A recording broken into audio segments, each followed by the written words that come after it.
V-Guard presents कौन जीत रहा है, को पावर्ड बाय सेंसोडाइन एंड विमल। बोलो जुबां केसरी। तो सीएम योगी के मुलाकातों के मायने क्या हैं? हमारे साथ जुड़ चुके हैं हमारे सहयोगी पुष्कर चौहान, एग्जीक्यूटिव प्रोड्यूसर हैं। हमारे साथ जुड़ चुके हैं राहुल लाल, राजनीतिक विश्लेषक हैं। बहुत स्वागत है।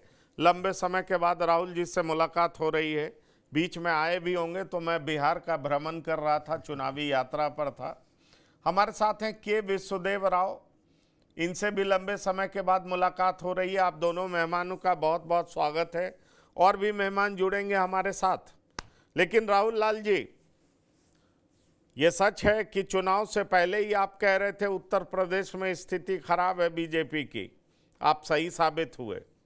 इस बात को मैं स्वीकार करता हूं, लेकिन मैं थोड़ा सा इंटरप्ट करूंगा। हाँ। राहुल जी, पंकज जी लगातार यूपी के रिजल्ट्स को लेकर, और ये हकीकत है, पंकज जी बहुत तेजी से बिहार और झारखंड के दौरे में थे, तो उस समय भाप नहीं पाए कि क्योंकि यूपी नहीं गए, लेकिन बाद में इन्होंने ये कह रहे थे बातचीत के दौरान कि बीजेपी 272 के नीचे अगर रह जाए तो इनको आश्चर्य नहीं होगा।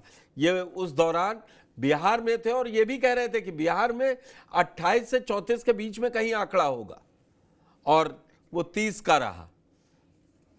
नहीं, चलिए धन्यवाद। लेकिन उत्तर प्रदेश निश्चित तौर पर चौंकाने वाला ये तो था, किसी का नहीं आंकड़ा था। चौंकाने वाला था। राहुल लाल जी, मैं पहला सवाल तो ये पूछ लूंगा, योगी जी पर तो आऊंगा। क्या आपने सोचा था कि 33 सीट पर रह जाएगी बीजेपी? देखिए, मेरा जो अनुमान था 40 तक का अनुमान मैंने लगाया था पंकज जी। तो फिर आपका ठीक ही हुआ। नहीं, और आपको याद होगा कि मैं आपके कार्यक्रम में मैं लगातार कह रहा था, क्योंकि देखिए जो ग्राउंड की स्थितियां थी, और देखिए लोग तैयार मानने के लिए नहीं थे। पश्चिमी यूपी से ही, पश्चिमी यूपी के लिए तर्क यह दिया जा रहा था कि पश्चिमी यूपी में यादव वोटर नहीं है, मुस्लिम किसके साथ मिलेंगे, जाट वोटर्स तो जो है कि वो जैन चौधरी लेके चले गए। लेकिन मैं बार बार आपके यहाँ पे कह रहा था कि देखिए पुराने आंकड़ों के आधार पर, क्योंकि जब मैं ये आंकड़े प्रस्तुत करता था तो पंकज जी उसमें चीजें रखी जाती है कि 2019 के संदर्भ में, और ये बात सही थी कि 2019 के संदर्भ में एक बहुत बड़ा गैप था। अलग अलग सीटों पे हम लोग देखें तो मार्जिन कहीं 2 लाख, 2.5 लाख, 3 लाख, इस प्रकार के बड़े बड़े मार्जिन थे पंकज जी, जिसको काटना आसान चीज नहीं था। लेकिन वो प्रथम चरण के चुनाव से ही ये चीजें स्पष्ट होने लगी थी, और उसमें आपके साथ डिबेट में था भी कि मोदी और योगी वाली कोई लहर की स्थिति नहीं है, राम मंदिर लहर की स्थितियां नहीं है। जब लहर की स्थिति नहीं है तो ये चुनाव जो है वो अपने बहुत लंबे समय बाद जो उत्तर प्रदेश के चुनाव संपन्न हुए, नहीं, चलिए वो आप बिल्कुल संपन्न हुए पंकज जी। वो बिल्कुल आप ठीक कह रहे हैं। लेकिन उसके बाद आप क्या देख रहे हैं, मैं आपसे ये पूछना चाहता हूं। योगी आदित्यनाथ दिल्ली में घूम रहे हैं, और निश्चित तौर पर उत्तर प्रदेश की हार को प्रधानमंत्री मोदी इतनी आसानी से लेने तो नहीं जा रहे, क्योंकि उनकी जीत भी कोई प्रचंड नहीं हुई। भले ही उनको 240 सीटें आ गई हैं और जगह उनके नाम पे ही जीत हुई है, इस बात को से भी कोई इनकार नहीं कर सकता।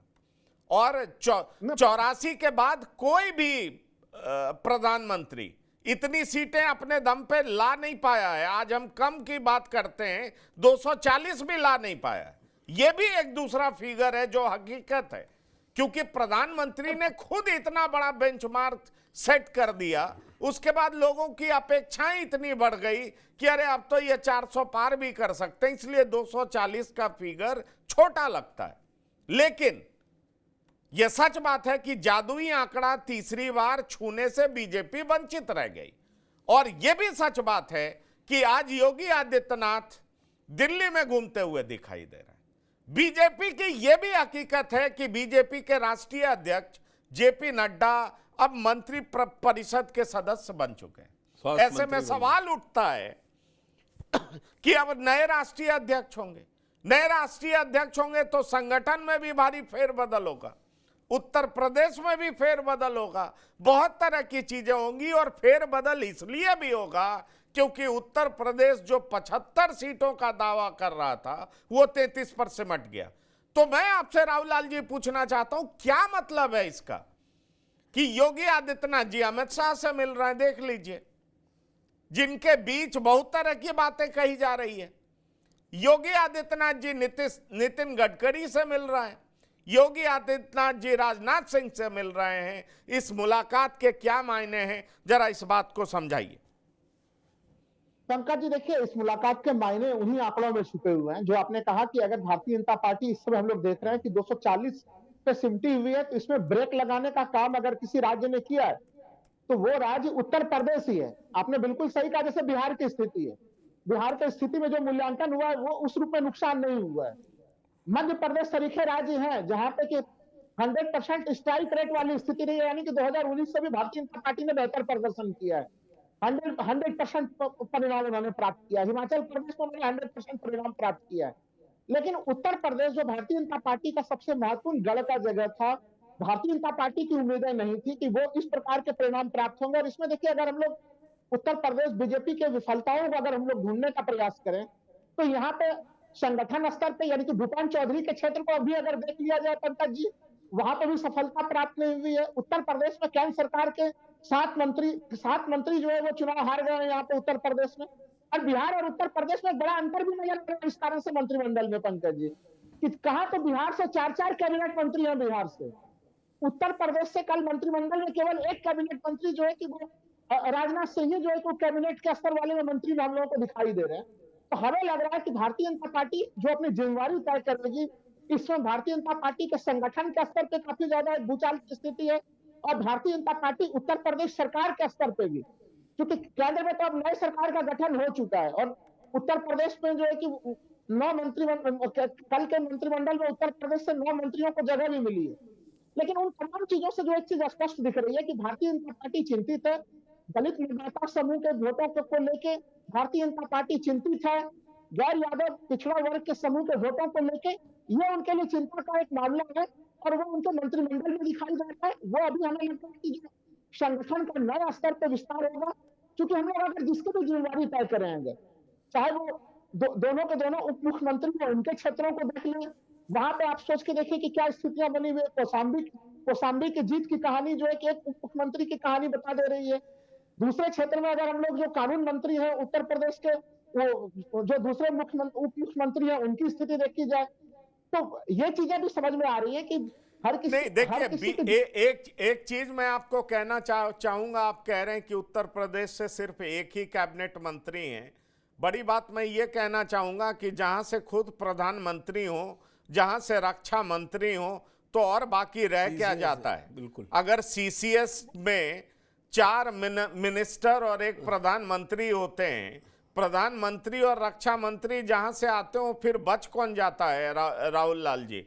तो मुझे नहीं लगता कि उत्तर प्रदेश को कोई नेग्लेक्ट किया जा रहा है और मुझे ये नहीं लगता कि कोई उत्तर प्रदेश को नेग्लेक्ट या इग्नोर भी कर सकता है। ये सुसाइडल होगा। हाँ, ये सुसाइडल होगा। जहां 80 लोकसभा सीटें हो उसको नेग्लेक्ट करना, उसको इग्नोर करना, मुझे लगता है कि हाँ, ये कई बार ऐसा होता है कि आपके सामने कुछ प्रदेशों में चुनाव होता है जिसको लेकर के आप थोड़ा ज्यादा गंभीर रहते हैं, ज्यादा संजीदा रहते हैं, आप उसके हिसाब से रणनीति बनाते हैं। लेकिन उत्तर मैं उसी बिंदु की तरफ आ रहा था कि आप सोच के देखिए कि बिहार में अभी अगले वर्ष विधानसभा के चुनाव हैं, झारखंड में इसी वर्ष के चुनाव हैं, हरियाणा में अभी इसी वर्ष चुनाव होने हैं, महाराष्ट्र में इसी वर्ष चुनाव होने हैं। तो एक तरह से भारतीय जनता पार्टी को वो संतुलन में स्थापित करना है। तो वो कई तरह की चीजें हैं। मैं तो यही चीज कह रहा हूं कि उत्तर प्रदेश में जो आप मीटिंग बता रहे हैं, वो मीटिंग एक तरह से भारतीय जनता पार्टी, हमें लग रहा है कि वो एक जिम्मेदारी तय करने की स्थिति की तैयारियां चल रही है कि आखिर ये जो स्थिति आई, हमें नहीं लग रहा कि भारतीय जनता पार्टी इस स्थिति को लंबा खींचना चाहेगी। वो जरूर चाहेगी कि अब अगर 2024 बीत चुका है तो अब 2027 की भी बारी है उत्तर प्रदेश में। तो इन मामलों को इसी प्रकार के आबो हवा में उत्तर प्रदेश के चुनाव, अगले चुनाव ना हो। और चूंकि यहाँ पे अब जेपी नड्डा जी केंद्रीय मंत्रिमंडल में शामिल हो चुके हैं, नए बीजेपी को एक राष्ट्रीय अध्यक्ष मिलने वाले हैं, बीजेपी के पूरे जो संगठनात्मक ढांचा है, बड़े समय से उसमें फेरबदल नहीं हुआ था पंकज जी, और उत्तर प्रदेश में उस फेरबदल का पूरा असर दिखेगा। और हमें लग रहा है कि उसी से संबंधित एक जो कसरत की जा रही है, उसके प्रभाव हम लोगों को दिख रहे हैं, ये जो तस्वीरों में हम लोग देख पा रहे हैं। नहीं, मैं एक चीज पूछना चाहूंगा आपसे कासिम साहब। आज उत्तर प्रदेश के मुख्यमंत्री दिल्ली में घूम रहे हैं, घूमते हुए दिखाई पड़ रहे हैं, 3 बड़े मंत्रियों से मिल रहे हैं। बड़ी खलबली है इस बात को लेकर के। आखिरकार इसको किस तरीके से देखा जाए, मैं इस संदर्भ में भी पूछ रहा हूं, क्योंकि यूपी में सीटें बहुत कम आई हैं। एक सच्चाई ये भी है, दूसरी सच्चाई ये भी है कि बीजेपी के राष्ट्रीय अध्यक्ष अब मंत्री बन चुके हैं, मंत्री परिषद का हिस्सा बन चुके हैं, इसलिए बीजेपी को नया राष्ट्रीय अध्यक्ष मिलने जा रहा है। और जब नया राष्ट्रीय अध्यक्ष मिलेगा तो ये तय मानिए कि उत्तर प्रदेश में भी कई तरह के सांगठनिक परिवर्तन हो सकते हैं। और जिस तरीके से योगी आदित्यनाथ चुनाव के बाद बहुत एक्टिव दिखाई पड़ रहे हैं कई मामलों में, तो ये भी नजर आता है कि प्रशासनिक स्तर से लेकर के सरकारी स्तर पर भी भारी फेरबदल की संभावना है, क्योंकि 33 सीटों पर सिमट जाना जो कि किसी के सोच से भी बाहर था, ऐसे में बीजेपी जादुई आंकड़े से कम रह गई। तो योगी आदित्यनाथ का दिल्ली में नेताओं से मिलना, उत्तर प्रदेश में खलबली मचना, इसको आप किस तरीके से देखते हैं? देखिए पंकज जी, ऐसा है ना कि राजनीति में सरकारें बन जाने के बाद बड़ी पार्टियां जो होती हैं उसमें इस तरह की गतिविधियां होती रही हैं, कोई नई बात नहीं। हमारी आदत कुछ ऐसी हो गई है कि भारतीय जनता पार्टी की हल्की सी भी हलचल में हम बहुत कुछ देखते हैं। एक पत्थर भी, कंकड़ भी फेंका होता है तो उसे लहर दिखाई देता है। हमारे साथ एक ये हो गया है, पहले ऐसा नहीं होता था। लेकिन एक चीज तो जरूर है कि उत्तर प्रदेश जैसे बड़े राज्य में भारतीय जनता पार्टी को एक बड़ा झटका लगा है। उस झटके से निपटने के लिए, उसके कारण खोजने के लिए भारतीय जनता पार्टी के सभी लोग ऊपर से नीचे तक लगे हुए हैं कि उसके कारण कैसे हुए, कैसे ये झटका लग गया, क्या इसके पीछे विपक्ष की रणनीति काम कर गई या भारतीय जनता पार्टी की जो आपस की कला है उसने तो कहीं नुकसान नहीं पहुंचाया। दोनों चीजें हैं, क्योंकि इंडिया अलायंस का जो ढिंढोरा था, इंडिया अलायंस को तो कहीं कामयाबी मिली नहीं। कांग्रेस जैसी बड़ी पार्टी का जो है दर्जनों राज्य में खाता नहीं खुला है, शून्य पे आउट हो गई है। तो अब ऐसे में इंडिया अलायंस को कुछ रहा नहीं। अब रह गई बात कि भारतीय जनता पार्टी के खिलाफ जीतने वाले जो अखिलेश यादव या राहुल गांधी की जो जोड़ी थी, जो टीम थी, उसने इतना अच्छा प्रदर्शन कैसे कर दिया? क्या भारतीय जनता पार्टी का खराब प्रदर्शन है या इनका अच्छा प्रदर्शन है? मैंने आपके चैनल पे पहले भी कहा था, आज फिर कह रहा हूँ कि एक तरफ 36% वोट है, एक तरफ 41 से ज्यादा वोट यानी 42 के पास वोट है। तो 36 और 42 में 6% का अंतर होता है। 6% वोट ज्यादा पाकर बैठी हुई है भारतीय जनता पार्टी। अब आपके सवाल पे आता हूँ। आपका सवाल है कि योगी आदित्यनाथ दिल्ली में जा रहे हैं, लगातार घूम रहे हैं, नेताओं से मिल रहे हैं। देखिए, बगैर आग के धुआं तो नहीं होता। एक चीज मैं हमेशा कहता था, जिसको लेके हमारे और अनुपम भाई के बीच में कभी ऐसा नहीं होता है कि किसी पॉइंट, किसी मुद्दे पे हम लोग एक मत एक राय ना हो। जब फोन पे हम लोग की बात होती है, यहाँ तो चलिए कन्वर्सेशन के बीच की बात है। एक बार मैंने कहा अनुपम जी, मुझे लगता है कि 240 से ऊपर बीजेपी नहीं लगती है। तो अनुपम, मैंने कहा नहीं, क्या उड़ीसा जो है उसका नतीजा आपको चौंका देगा और केरल का चौंका देगा। हमने देखा, चौंका दिया। उसके बाद फिर एक दिन मेरी बात हो रही थी, मैंने आपने चैनल पे भी कहा था, शायद पुष्कर जी के साथ में शो में था, कि दिल्ली और लखनऊ के बीच में सब कुछ अच्छा नहीं चल रहा है।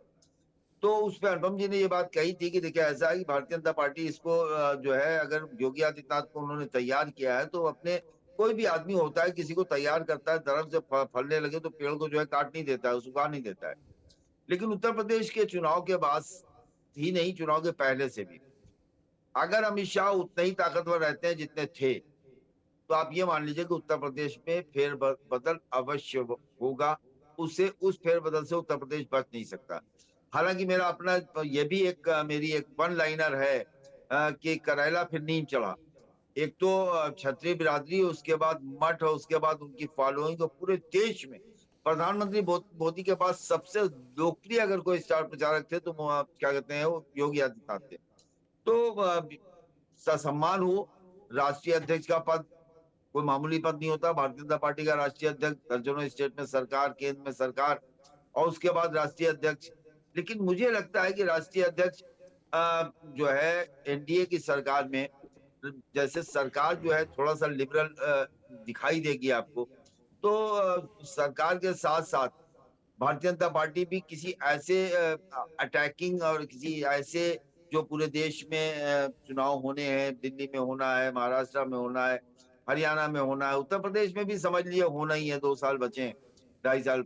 तो ये कहानी तो चल रही है। क्योंकि मैं आर्थिक राजधानी आ गया हूँ पिछले 3 दिन से, राजनीतिक राजधानी दिल्ली से।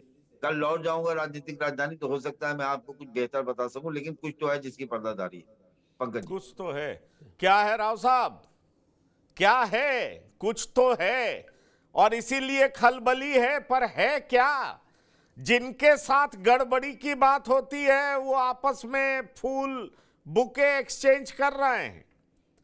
जिनके साथ देख लीजिए अमित शाह के साथ पिक्चर दिखाई पड़ रहा है, और कई बार ये भी सच होता है जो दिखता है वो होता नहीं है। तो यही मैं समझना चाहूंगा कि क्या है, क्या हो सकता है, इसके मतलब क्या है? भाजपा, पंकज भाई, भाजपा में अमूमन यही होता है, जो दिखता है वो होता नहीं है। अभी कासिम साहब ने एक बात बोली कि दिल्ली और लखनऊ के बीच में समन्वय, लखनऊ में समन्वय की बात करें, पहले उसकी बात करें तो संगठन और सरकार में समन्वय होना चाहिए। मध्य प्रदेश में जब शिवराज सिंह चौहान को हटाया गया, मुख्यमंत्री पद नहीं दिया गया, उसके बाद से जब इलेक्शन वहां हुआ तो 29 की 29 सीटें आई हैं। कैसे आई हैं? संगठन और सरकार में समन्वय बना रहा, अच्छी बातें होती रही। संगठन का जो अध्यक्ष है और मुख्यमंत्री प्रदेश का, दोनों आपस में मिलते रहे, बात करते रहे। लखनऊ में या उत्तर प्रदेश में भाजपा में पहले जो संगठन महामंत्री हुआ करते थे सुनील बंसल, उनका कुछ हद तक समन्वय था सरकार के साथ। मैं साफ तौर पे कह सकता हूं कि इस बार संगठन के अध्यक्ष और मुख्यमंत्री के बीच में समन्वय नहीं दिख रहा था, ग्राउंड पे भी नहीं। कैंडिडेट सिलेक्शन में जब उन्होंने पूरी सूची बनाई और दिल्ली में जब मीटिंग भी हुई, तो आज ये आरोप लगता है कि मुख्यमंत्री को नहीं मालूम था, इतर थी चीजें, ये सब अलग बातें हैं। मुख्यमंत्री योगी आदित्यनाथ जी भी उसी बैठक में बैठे थे, भूपेंद्र चौधरी जी भी उसी बैठक में बैठे थे, और वहां जो कोर कमेटी थी जो बीजेपी की, स्टेट की और सेंटर की, सब लोग ने टिकट फाइनलाइज किया था। ग्राउंड पे जब आपने बात करी तो ग्राउंड पे पन्ना प्रमुख पर्ची बांटता है। छोटी सी बात बता रहा हूँ पंकज भाई, इस बार पर्ची नहीं बटी है। 2022 का जब चुनाव हो रहा था, हमारे पत्रकार साथी मेरे साथ थे, वो सब बोल रहे थे सपा आएगी, सपा आएगी। मैंने ग्राउंड पे मैंने बोला देखो नहीं आएगी।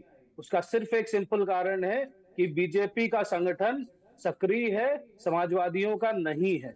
वी-गार्ड प्रेजेंट्स कौन जीत रहा है, को powered by Sensodyne and Vimal.